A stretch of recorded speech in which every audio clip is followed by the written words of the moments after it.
I think we need to be careful how much we run our lives based off of risk.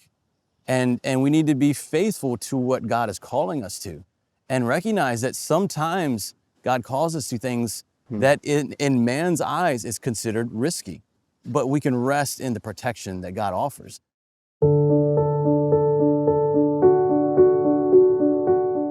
So, Jared, tell me where we're sitting right now.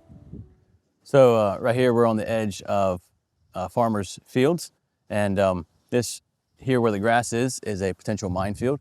And as you can see here on the other side, we have dirt that's been worked up. But yeah, it's farmers' fields that now are classified as minefields. And what is a minefield? Like unexploded munitions, things like that. Like, what are we looking at here? And yeah, tell me what that means. Yeah, so you have a minefield from recent conflict, or well, it doesn't necessarily have to be recent, but from conflict that then explosive ordnances are left behind, whether it's planted there intentionally by means of landmines, or it could even be explosives that did not explode as intended, whether it be rockets, mortars, bombs, any of that stuff is left after a conflict, and then that creates a potential minefield.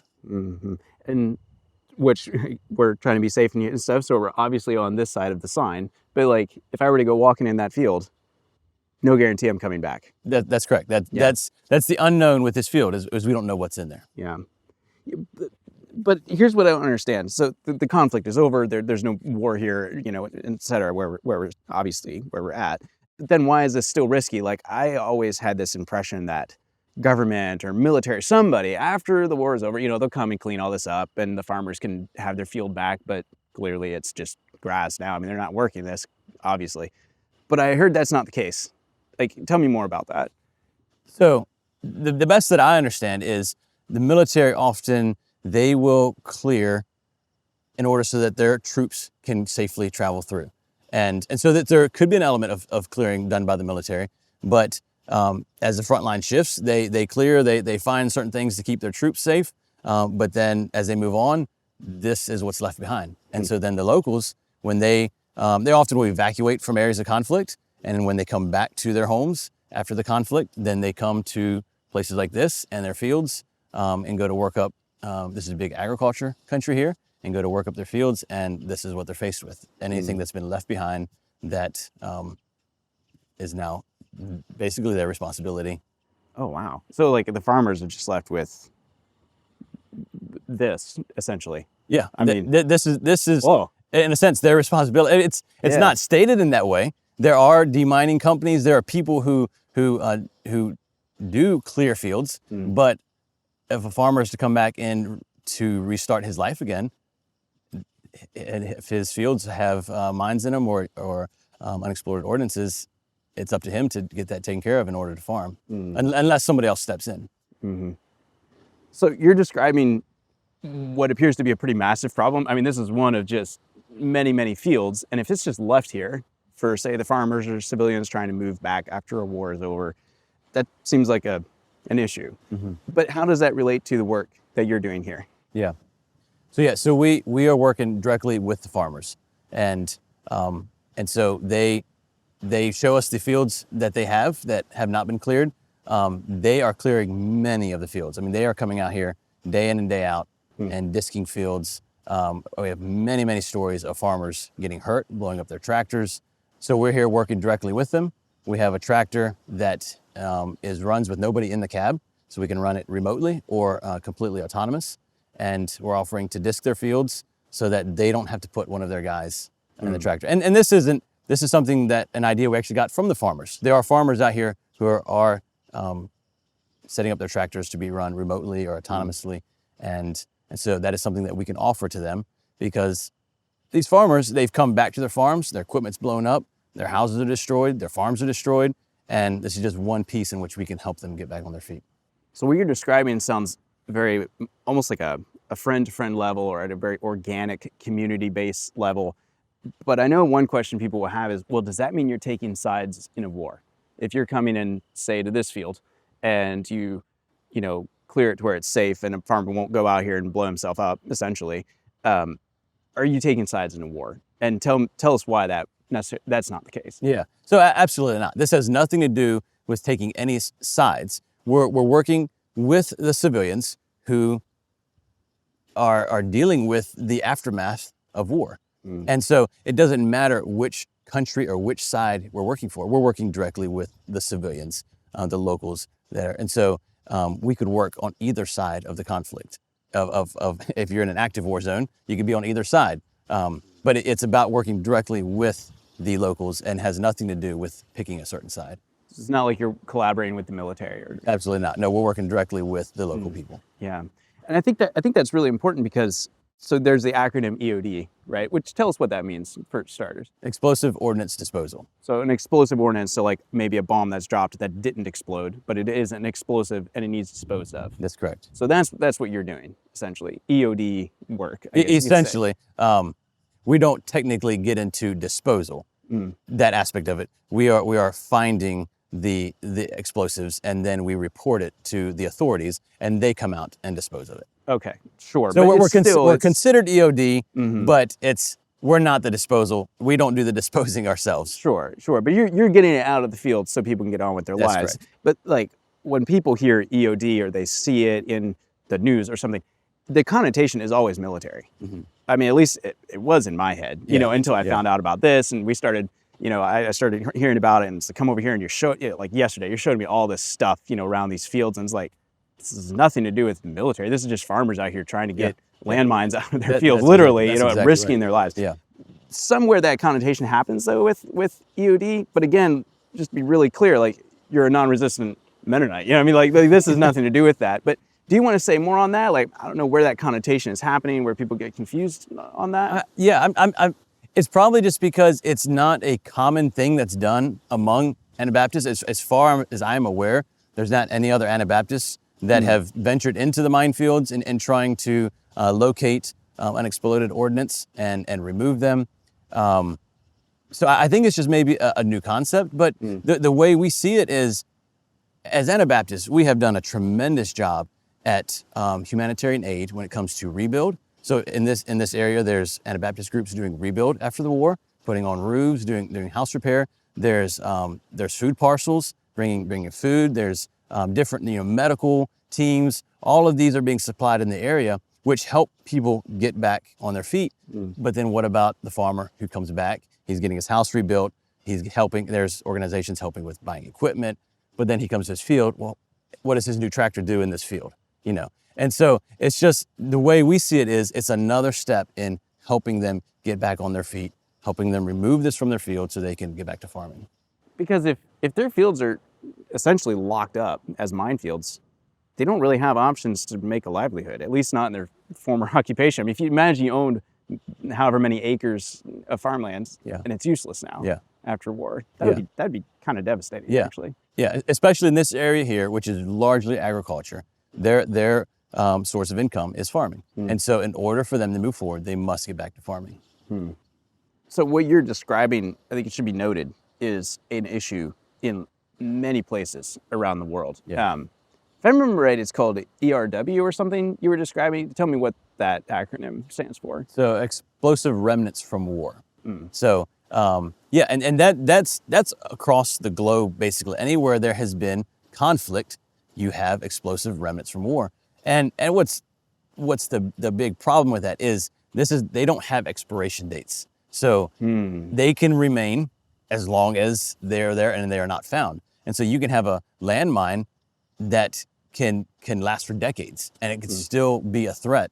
So that is a problem around the world. Anywhere in these countries that there has been war, which has been almost all of the countries since modern warfare when we have explosives, they can be left behind and they can still cause damage years after the conflict.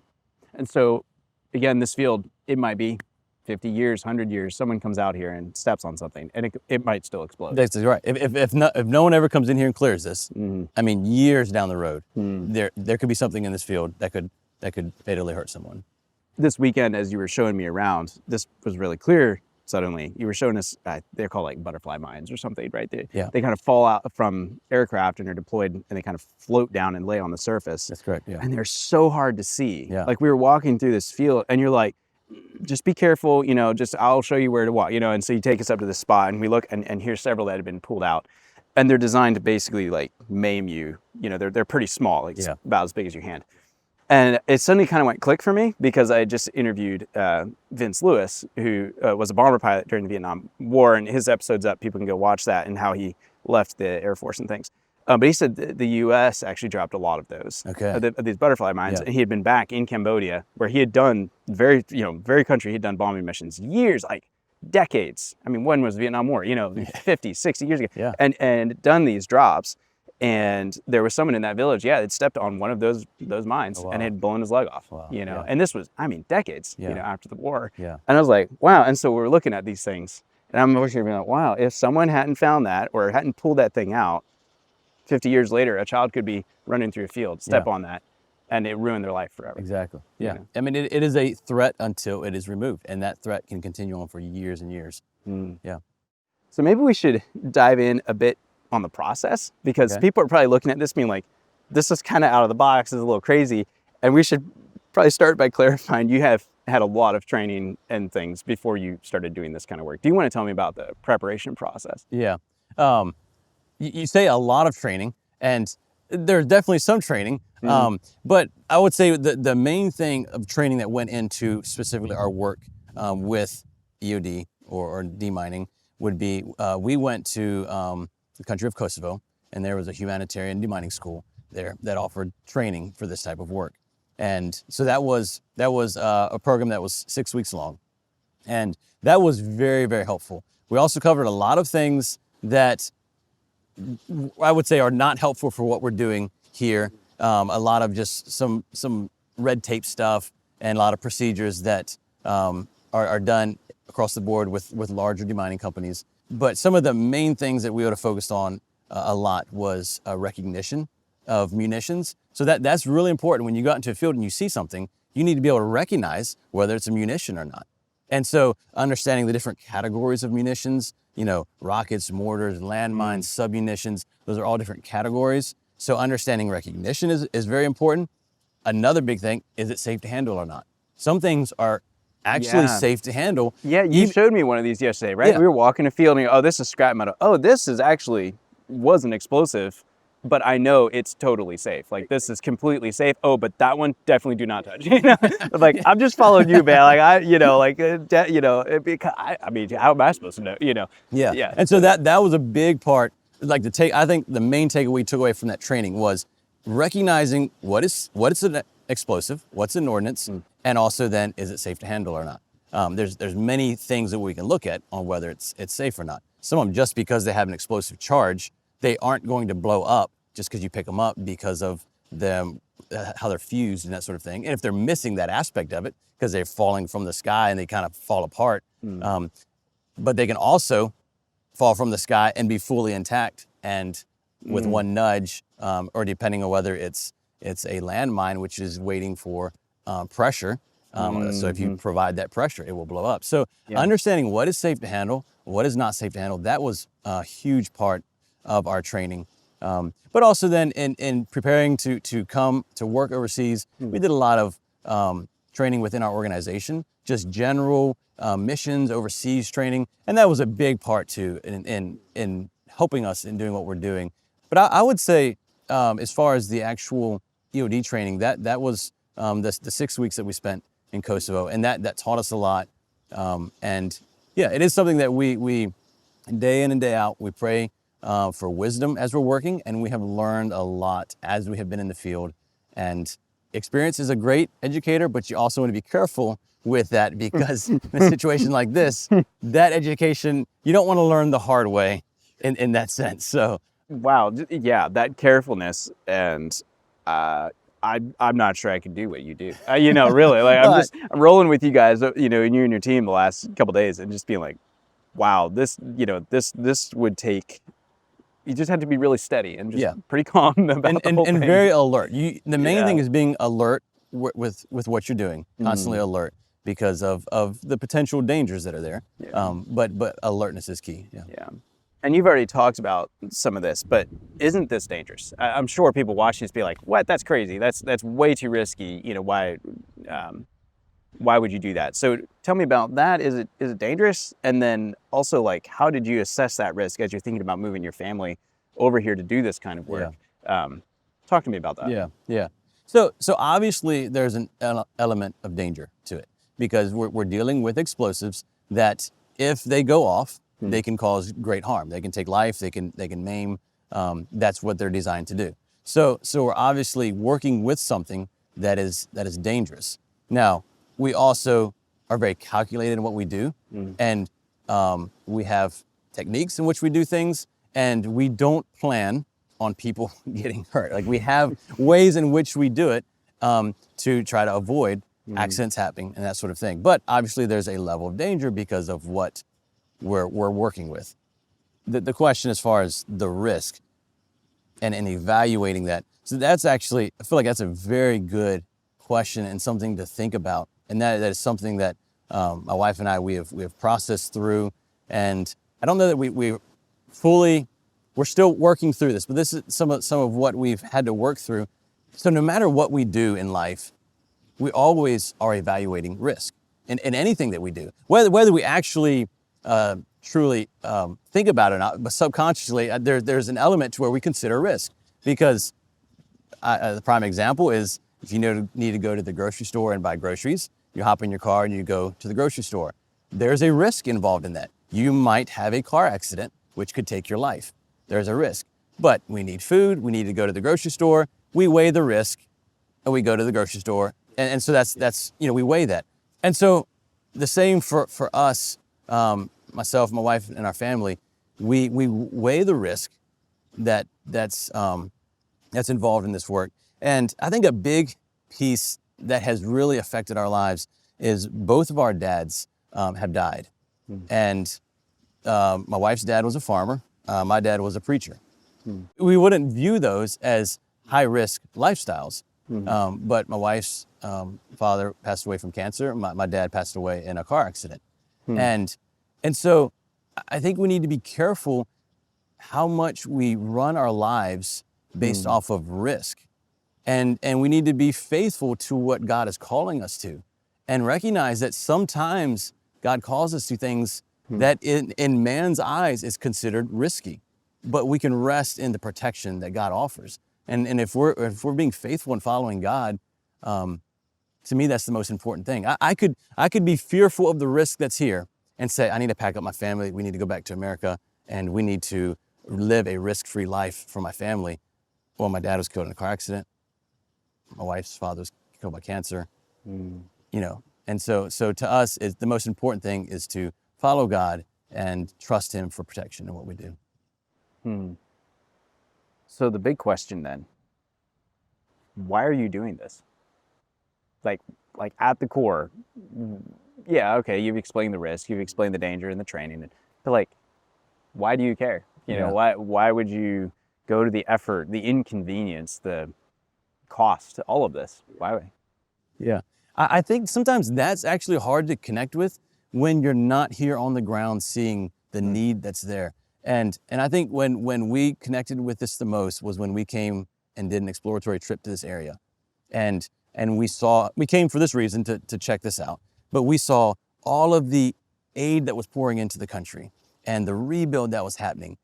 And yet farmers are going out in their fields and risking their lives on a daily basis. And the burden that you talk to them, and the burden that they're carrying in having to clear their own fields. Now they can wait. There are demining companies here. They can wait in order for that to be cleared, but there's no end in sight on when that's going to be. Oh, wow. It takes incredible amount of time to do it.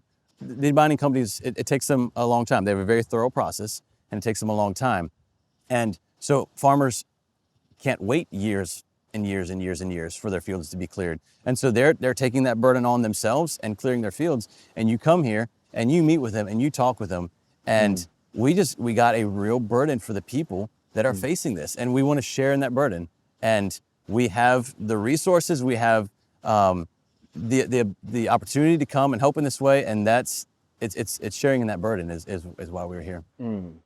So let's get into some details, because I think people will find this really fascinating. I find this fascinating. The process of, you show up to a field like this. how in the world do you get it cleared and safe and all of that? And I want to note too, okay, so here's a field that potentially could be full of mines, Yeah. but there's a field right next to it Mhm. that's all disked up Yeah. and being used. Yeah. How come that field's being used and not this one? Yeah, so this here is a field that we would have disked with our tractor. And so when we came to this field, it would have looked just like this one. What is nice about the time of year in which we're working right now is that they've been having some very dry summers, which is unfortunate for the farmers, and they're growing their crops. But the grass during the summer dies off, and so you're left with a field like this, that it's dry grass. And so one of the first things that we do is we'll burn off the field so we can have a visual of what we're working with. This is very difficult. You can't see anything in this grass. You don't have a clue what's in here. So one of the first processes we'll do is burning off a field, and then a lot of it has to do with being familiar with the area and talking with the farmers, but we can identify problematic places where it's high potential for landmines. And landmines are some of the main things we're really worried about, because they are armed and they're ready. They're waiting for someone or something to come step on it, put pressure on it, and it blows up. And so that's what we're concerned about for our own safety. We're concerned about that for the tractor as well. And so if there's an area that it's high probability of landmines, that is where we will take a metal detector and we'll use metal detectors to scan those areas to try to find anything a landmine that would be buried under the surface. Can you show it? Yeah, like kind of gear and stuff you use for that. Yeah. And so for people listening on, on podcasts or whatever, I don't know, you can go to our YouTube or get the video somehow. But so this is a specialized metal detector of some kind, apparently, because I've never seen one quite like this before. So yeah, tell me about this. Yeah, so this is a metal detector. It's supposed to be a very good one. So we try to run good equipment when doing this. We want to find what is below the surface, if there's something below the surface. So we'll use this and do sweeps with the wand here. And obviously, if there's anything metal in the dirt, it beeps and lets us know. That can actually be very problematic in some of these fields, because we can have very, very, very high contamination of metal, because you have multiple explosions happening in the field. I mean, you may have vehicles that have blown up. If it's along where there was a trench line, there can be shell casings just covering the ground. And so this does not always work. It will find metal, but the problem is there's more metal in a field than just landmines. And so we're limited with what we can do with this. But these have worked for us in certain situations. And so yeah, if it's an area that we can use a metal detector, we will sweep the ground with it. If we get a beep, then we can use our poking stick, and we can come in and poke in the ground from the side. From the side, so you don't trigger it. Yeah, if you hit the mine, you're hitting the side body of the mine, which is fine. It's the top, because it's pressure activated from the top. Yeah. And so we can poke around, and if we don't feel anything, it can be a piece of shrapnel, it could be a shell casing, a bullet, it could be a bolt from a farmer from the previous years of farming, it could be anything. And so we just use these prodding sticks to poke our way through as we find signals. If we hit something, then I always carry a little dig knife in my pocket, and I will scrape away at the dirt and expose what's there. So the goal would be, let's say it's a landmine, you expose it, so you're like, okay, here it is, and then you're calling whoever the disposal authorities are, and they're either blowing it up right there, or taking it somewhere to get disposed of, that kind of thing. That's exactly right. So we're locating them and then contacting the authorities, and they come out and take care of it. Yeah, that makes sense. Yeah. But there's also a lot more than just landmines that you're finding out there. And like when we were walking one of the fields that you guys had already walked it and stuff, but we're finding all kinds of just pieces of a rocket and this and that. I mean, all kinds I've never seen before, I've never thought about. Oh yeah, this is going to be in someone's field. And having someone like you that can say, oh yeah, this thing is safe. Like I know this is just a piece of scrap metal versus, hey, here's some things, don't touch those. Those are really dangerous. And so again, I think that is a key piece. You're not just walking into this randomly. Like you know what you're looking for. Exactly right.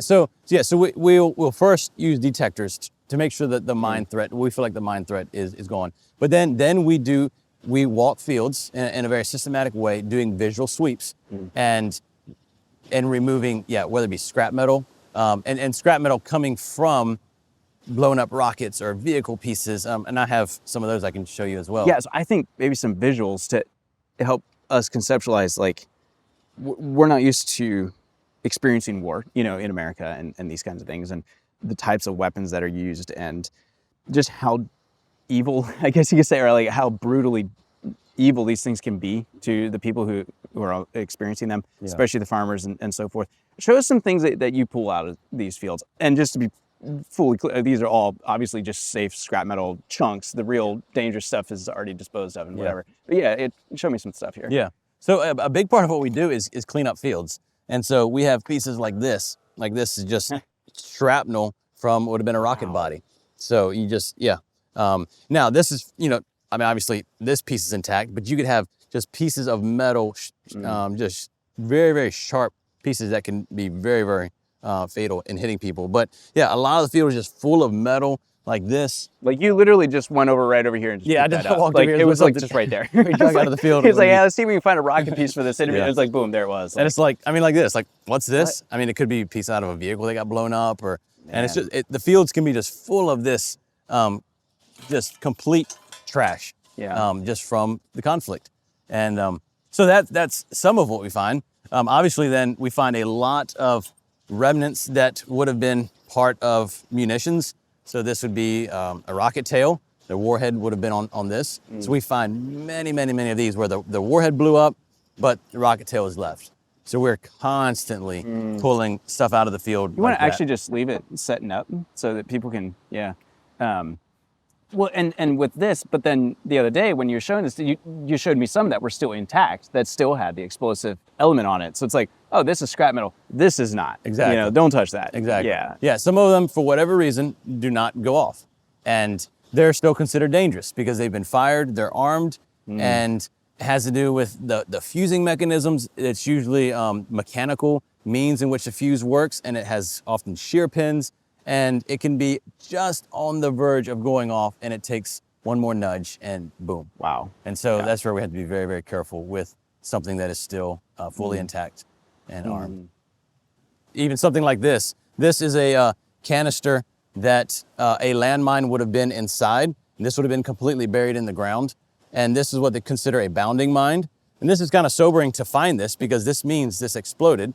This would have had a tripwire that someone would have tripped on the wire, and it would have detonated. The mine would have jumped out of this canister, hit the end of this cable, and would have blown and gone in 360 degrees in the air, 3 foot in the air, and blown. And so when we disc the field, we disc this up, which means there was a mine that had been detonated at some point. Wow. Who knows if lives were lost when that would have gone off.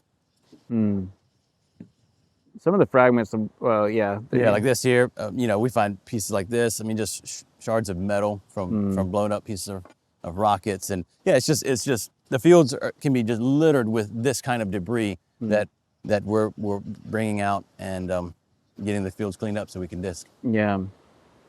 You want to show some of the pieces that from the mine that you did hit. I think you were showing me that yesterday when you're driving your automated tractor through these fields.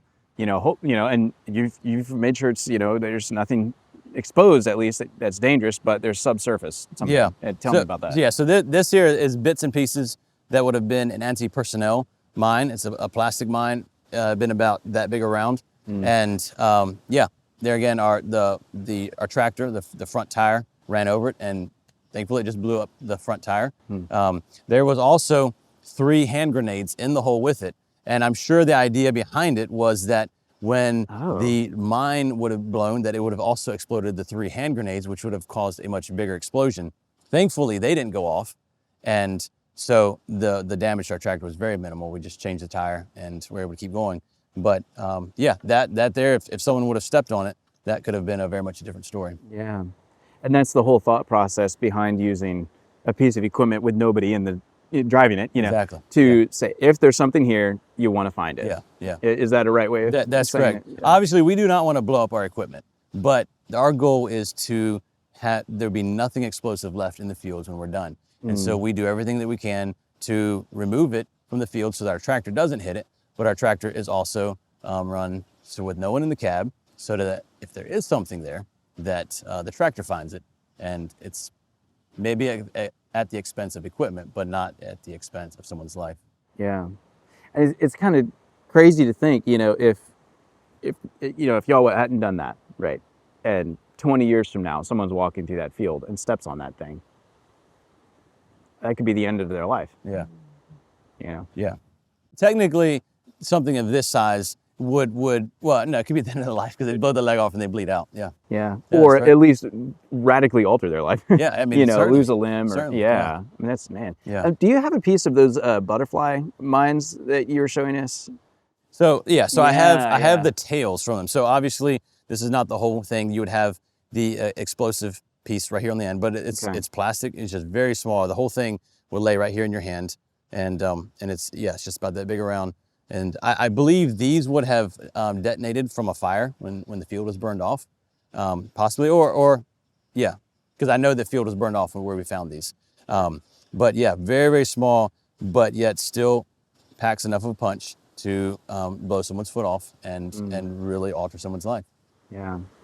Yeah, it's just, all of this just feels so wrong, that these things exist in the world, that humans have a great ability to build things and come up with ideas and be creative, and they've turned that, some people, towards building the most effective instruments to kill people that they can. Exactly. But exactly. I think the part that's even worse is once they're put in the ground, or say a rocket is fired and it doesn't explode, it can sit there forever and still be a serious danger to people that have maybe a generation later have nothing to do with that conflict. There's no connection at all. They're just regular people going on with their lives, and they're still paying the price for that war. Exactly. And exactly. War is awful and terrible. Yes, but that just feels like a whole nother level of awful. It's like 20 years later, and it's like, I had nothing to do with this, and this mine comes blasting out of your field and kills you. Exactly. And that's just so sad. And that in itself as well motivates us to be out here and helping the people with this, because they're not going anywhere until someone comes out here and takes care of it. And if we can be a part of that, then that's what we want to do. I'm curious, you don't have any actual landmines that have been, the powder taken out or anything like that, right? Do you have any of that? So I have one. This is a unique one here. So this one is considered, it's called a palm 2. There's different ways in which these can be laid in a field. They come as a hand landmine. They come in a case and they can throw them into the field. And in this case, this one was attached actually to this rocket.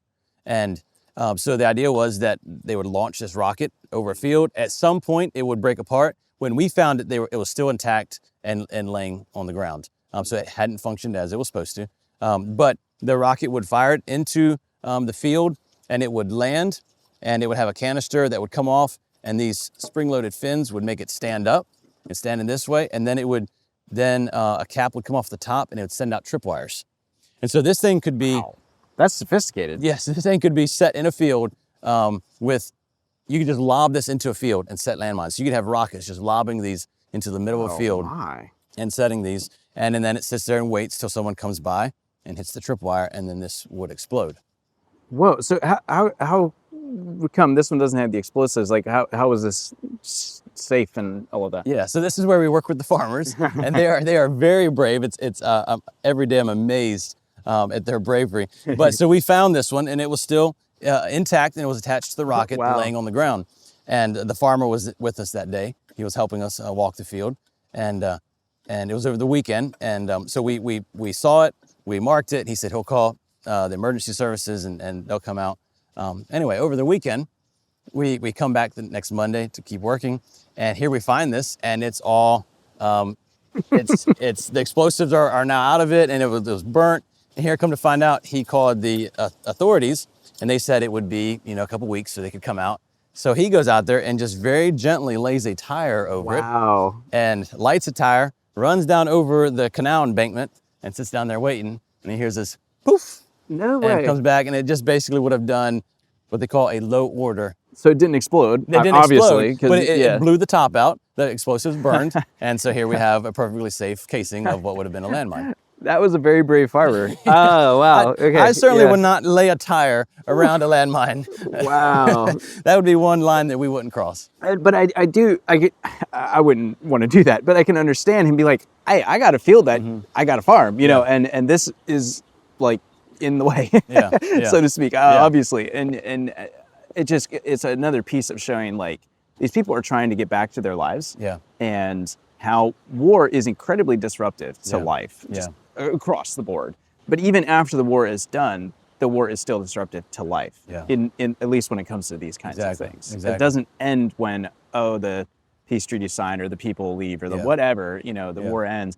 There is still the remnants, you know, Yeah. the remnants of war are Yeah. very much still there. And I think that's the piece that's been hard for me to even. It's still hard for me to fully understand, even being here with you for a couple of days and we're seeing all this stuff. It's just like, I can't imagine what life would be like if I had to live in that Yeah. kind of situation. It's like Yeah.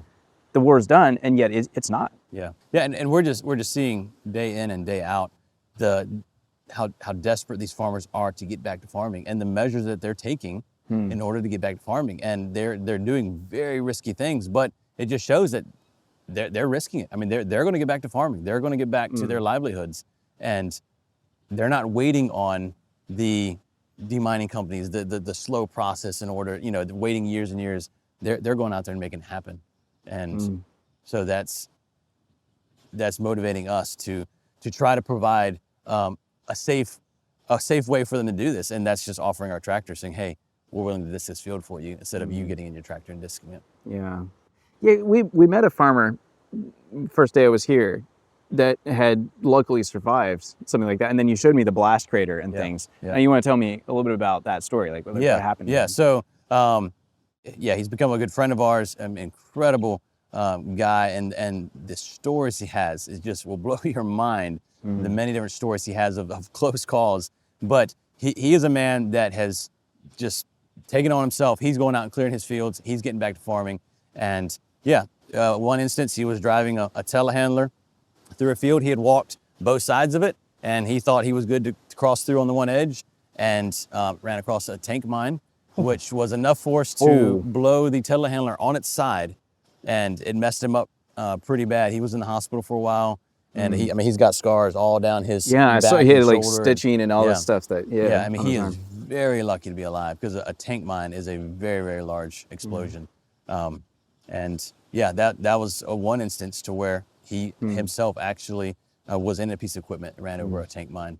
I mean, the crater was still there. I mean, what's Yeah. left even after the field had been tilled. Yeah, and they stuff. have been farming that field, and you Yeah. can still see There's this big dip, yeah, you know. yeah. Actually, I got some footage of it. Maybe we'll Yeah. put that on the video here. And there was like pieces of the glass and you know, pieces of the broken equipment still laying Yeah. off to the side. Yeah. And that was really sobering. Yeah. To see that as like, this is not just a theory. Yeah, You know, yeah, like exactly. this is a person we just met. Yeah. You know, who the war came to him. I mean, he has nothing to do with this. Yeah. He's just trying to farm his field. He's just and trying to get boom. back to farming. Yeah. Yeah. Yeah. Man.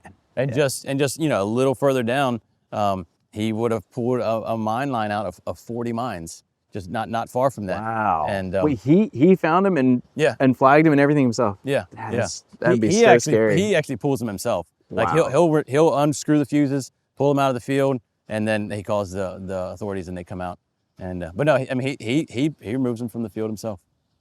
So he'd cleared all those, but missed one. Yeah. And that's what almost killed him. And then also another story, in that mine line where he had removed 40, he thought he was good to farm that field. They had walked it, they moved out 40 mines, and actually, he has a picture.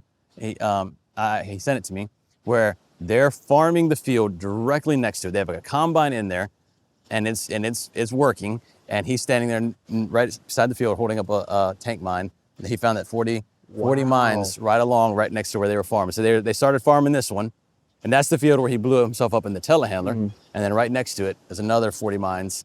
And so he removes those mines. He thinks they're good to start farming, and they blow up a tractor. And I don't know the details of how hurt the person was. It wasn't him in the tractor, but I know the man survived. They blew up a tractor in that one. There was one below the surface. He didn't have a metal detector, so he went by visual. And he found 40 of them in line, started farming, blew up a tractor. So then they started building a tractor that was run remote control. And it's one that they rigged up, I saw the tractor. They had a drill mounted that would run and a chain that would run the steering wheel. Oh, Like wow. they fabricated it up, came up with Wow.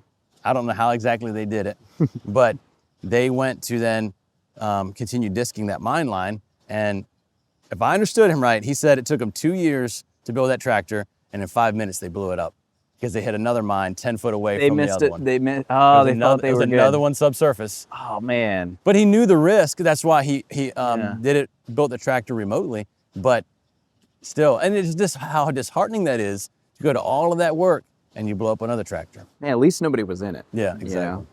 But yeah, like meeting him and going to that spot where that mine line had been. You pointed it out Yeah. to me, and I got some footage of it because it's just so neat. Like it's being farmed now. Yeah, It's yeah, cleared, yeah. and you guys were part of that process. And just he's lucky, know. But there's a lot of people maybe aren't so lucky. Yeah, exactly.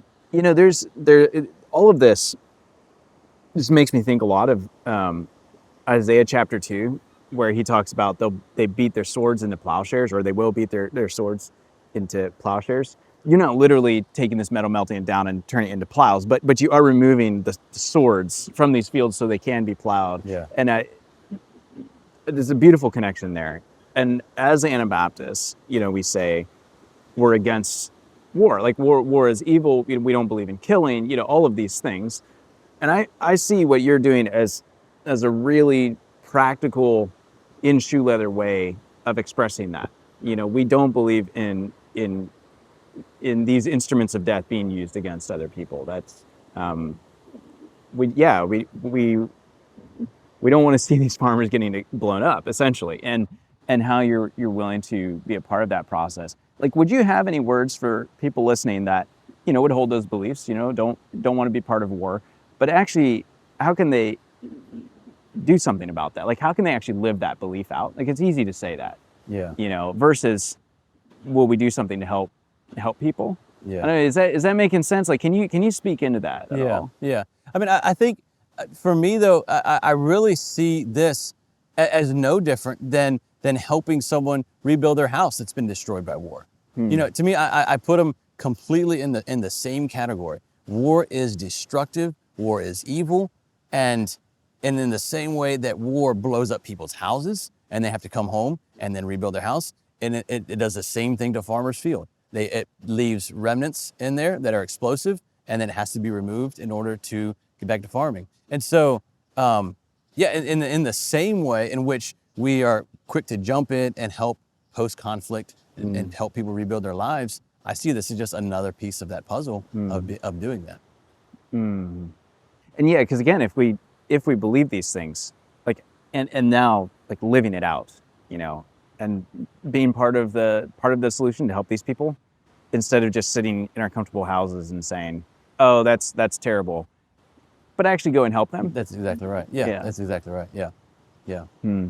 I think once you visit an area that is post-conflict, you recognize the need that's there, and you share in the burden that's you share in the need, and regardless of what that may be, post-conflict people are they're very open and very vulnerable, and it's just it's an excellent time to reach into people's lives, and they're coming through trauma, and so whether it's rebuild, whether it's food parcels, whether it's medical, whether it's clearing explosives out of a field, they're very, very receptive to that help, and I believe in those moments also very receptive to you being able to show Christ's love and light into their lives.